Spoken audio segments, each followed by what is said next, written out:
Yes sir. Sir ಹೇಳಿ sir, ಇವತ್ತು ದೋಣಿ ನದಿ ಭೇಟಿ ನೀಡಿದ್ದಾರೆ. ಈ ದೋಣಿ ನದಿ ತೀರದಲ್ಲಿರುವಂತಹ ಕೃಷಿ ಭೂಮಿ ಈ ಮುಂಗಾರು ಮಳೆಯಿಂದ ಪ್ರವಾಹದ ಒಂದು ಸಿಚುವೇಶನ್ ಆಗಿ ಇಲ್ಲಿ ಬೆಳೆಗಳು ನಾಶ ಆಗಿರುವಂಥದ್ದು ಆಗಿದೆ. ಸೊ ಈ ಸಲ ನೀರು ಸ್ವಲ್ಪ ಜಾಸ್ತಿ ನಮ್ಮ ಹತ್ರ ಮಳೆ ಬಂದಿರುವುದರಿಂದ ಆಗಿರುವಂಥ ಹಾನಿಯನ್ನು ವೀಕ್ಷಣೆ ಮಾಡಲಿಕ್ಕೆ ಬಂದಿದ್ದೇವೆ. ಸುಮಾರು ಇಲ್ಲಿ ದೋಣಿ ನದಿ ಪ್ರವಾಹದಿಂದ ಅಂದಾಜು ಪ್ರಕಾರ ಸುಮಾರು ಒಂದು 5,500 ಹೆಕ್ಟೇರ್ಗಿಂತ ಹೆಚ್ಚು ಜಮೀನುಗಳು ಮುಳುಗಡೆ ಆಗಿದೆ ಅನ್ನುವಂಥದ್ದು ವರದಿ ಇದೆ. ಬಟ್ ಡೀಟೈಲ್ಡ್ ಸರ್ವೆ ರಿಪೋರ್ಟು ಈಗ ನಡೀತಾ ಇದೆ.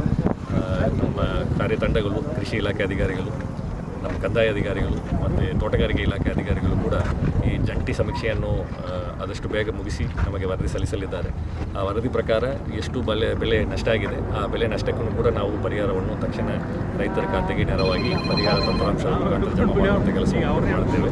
ಅದರ ಜೊತೆಗೆ ಇಲ್ಲಿರುವಂಥ ರೈತರು ಒಂದು ಕಾಯಮಾಗಿ ಒಂದು ಶಾಶ್ವತ ಪರಿಹಾರವಾಗಿ ಬೇಕು ಅಂತ ಹೇಳಿ ಒಂದು ಬೇಡಿಕೆಯನ್ನು ಕೂಡ ಇಟ್ಟಿದ್ದಾರೆ. ಅದಕ್ಕೆ ಬೇಕಾಗಿರುವಂತಹ ಫಂಡು ಮತ್ತು ಪ್ಲ್ಯಾನು ಏನಿದೆ ಅನ್ನೋಂಥದ್ರ ಬಗ್ಗೆಯೂ ಕೂಡ ಜಿಲ್ಲಾ ಮಟ್ಟದಲ್ಲಿ ಚರ್ಚೆಯನ್ನು ಮಾಡ್ತೇವೆ. ಸೊ ಈಗ ಸದ್ಯಕ್ಕೆ ಇಲ್ಲಿರುವಂಥ ಬ್ರಿಡ್ಜು, ದೋಣಿ ನದಿ ಅಕ್ರಾಸ್ ಇರುವಂತಹ bridge 1 kilometre on either side desilting ಕೆಲಸವನ್ನು ಈ ಸಲ ಸ್ಟೇಟ್ ಡಿಸಾಸ್ಟರ್ ಮಿಟಿಗೇಷನ್ ಫಂಡ್ ಅಂತ ಹೇಳಿ ಡಿಸಾಸ್ಟರನ್ನು ತಡೆಗಟ್ಟುವ ನಿಟ್ಟಿನಲ್ಲಿ ಬರುವಂಥ ಒಂದು ಫಂಡಿನಿಂದ ಕಾಮಗಾರಿಯನ್ನು ಕೈಗೆತ್ತಿಕೊಂಡಿದ್ದೇವೆ. PRED ಇಂಪ್ಲಿಮೆಂಟೇಷನ್ ಏಜೆನ್ಸಿಯಾಗಿ ಕೊಟ್ಟಿದ್ದೇವೆ.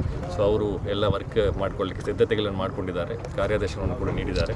ನವೆಂಬರ್ ಅಂತ್ಯದಲ್ಲಿ ಸ್ವಲ್ಪ ನೀರಿನ ಪ್ರಮಾಣ ಕಡಿಮೆ ಆದ ಕೂಡಲೇ ಈ ಡಿಸಿಲ್ಟಿಂಗ್ ವರ್ಕು ಜೊತೆಗೆ ಪ್ಲಾಂಟೇಷನ್ ಬೌಂಡ್ರಿ ಪ್ಲಾಂಟೇಷನ್ ಮಾಡುವಂಥ ಕೆಲಸವನ್ನು ಕೂಡ ಅವರು ಪ್ರಾರಂಭ ಮಾಡ್ತಾರೆ. ಇದು ಸದ್ಯ ಮಟ್ಟಕ್ಕೆ ಪ್ರಿಯಾರಿಟಿ ವರ್ಕ್ ಇರುವುದರಿಂದ ಅದನ್ನು ತೊಗೊಂಡಿದ್ದೇವೆ. ಹಂತವಾಗಿ ಈ ಎಂಟೈರ್ ದೋಣಿ ನದಿಯಲ್ಲಿ ಇರುವಂತಹ ಪ್ರಾಬ್ಲಮನ್ನು ಅನಾಲಿಸಿಸ್ ಮಾಡಿ ಅದಕ್ಕೆ ಬೇಕಾಗಿರುವಂತಹ ಕಾಮಗಾರಿಗಳನ್ನು ಕೂಡ ಆದಷ್ಟು ಬೇಗ ಕೈಗೆತ್ತಿಕೊಳ್ಳಲಿಕ್ಕೆ ಪ್ರಯತ್ನ. ಸರ್, ಅದು ಬ್ಯಾಂಬೂ ಹಚ್ಚೋದಿಲ್ಲ ಸರ್, ಈ ಅಂದರೆ ಇದೆಲ್ಲ ಕೊಚ್ಕೊಂಡು ಆ ಕಡೆ ಇದಕ್ಕೆ ನದಿ ಪಾತ್ರ ಇದೆ ಸರ್, ಎಲ್ಲಿ ಅಂತ ಲಿಮಿಟೇಷನ್, ಅದಕ್ಕೆ ಬ್ಯಾಂಬೂ ಹಚ್ಚಬೇಕು ಅನ್ನೋಂಥ ಬೇಡಿಕೆ ಇದೆ ಸರ್. ಅದಕ್ಕೆ ಯೋಜನೆ ಕೂಡ ಆಗಿತ್ತು ಸರ್. ಅದನ್ನೇನು ಯಾವ ರೀತಿ ಪ್ಲ್ಯಾನ್ ಮಾಡ್ತೇವೆ? ಈಗ ಸದ್ಯಕ್ಕೆ ಫಸ್ಟ್ ಪ್ರಿಯಾರಿಟಿ ಡಿಸಿಲ್ಟಿಂಗ್ ಮಾಡಬೇಕು. ಎರಡನೇದು ತಾವು ಹೇಳಿದ ಹಾಗೆ ಡಿಸಿಲ್ಟಿಂಗ್ ಮಾಡಿದರೂ ಕೂಡ ಅದು ಮತ್ತೆ ಕೊಚ್ಕೊಂಡು ಬ್ಲ್ಯಾಕ್ ಕಾಟನ್ ಸಾಯಿಲ್ ಇರುವುದರಿಂದ ಮತ್ತೆ ಬಂದು ಸಿಲ್ಟ್ ಆಗುವಂತಹ ಒಂದು ಸನ್ನಿವೇಶ ಆಗಿದೆ. ಹಿಂದೆನೂ ಕೂಡ ಆ ರೀತಿ ಆಗಿರುವಂಥ ಹಿನ್ನೆಲೆಯಲ್ಲಿ ಈ ಸಲ ಈ ಕ್ರಿಯಾಯೋಜನೆಯಲ್ಲಿ ಬ್ಯಾಂಬೂ ಪ್ಲಾಂಟೇಷನು ಸಹ ಆಗಬೇಕು ಅಂತ ಹೇಳಿ ಅದರಲ್ಲಿ ಇಟ್ಕೊಂಡಿದ್ದೇವೆ. ಸೊ ದಟ್ ಅದು ರೂಟ್ಸು ಮತ್ತು ಈ ರೈತರ ಹೊಲಕ್ಕೆ ಮತ್ತೆ ಅದು ಸಿಲ್ಟು ಡೆಪಾಸಿಟ್ ಆಗದ ಹಾಗೆ ಅದು ನೋಡ್ಕೊಳ್ಳಿಕ್ಕೆ ಅನುಕೂಲ ಆಗಲಿದೆ. ಸೊ ಅದನ್ನು ಈ ಸಲ ಮಾಡ್ತೇವೆ. ಈ ಪರ್ಮನೆಂಟ್ ಸೊಲ್ಯೂಷನ್ ಅಂದರೆ ಹೂಳು ತೆಗಿಬೇಕು ಅನ್ನುವಂಥದ್ದು ಪರ್ಮನೆಂಟ್ ಸೊಲ್ಯೂಷನ್ ಅಂತ ಭಾಳ ವರ್ಷದ ಬೇಡಿಕೆ ಇದೆ. ಈಗ ಹೂಳು ತೆಗೆಯುವಂಥದ್ದೇ ಅದು. ಈಗ ಹೂಳು ತೆಗೆಯುವಂಥ ಕಾಮಗಾರಿಯನ್ನೇ ಈಗ ಈ 4 ಕಡೆಯೂ ಪ್ರಿಯಾರಿಟಿ ಮೇಲೆ ಎಲ್ಲಿ ಬ್ರಿಡ್ಜಸ್ ಮೇಜರ್ ವಿಲೇಜಸ್ನಲ್ಲಿ ಕ್ರಾಸ್ ಆಗ್ತಾ ಇದೆಯೋ ಅಲ್ಲಿಯೂ ತೊಗೊಂಡಿದ್ದೇವೆ.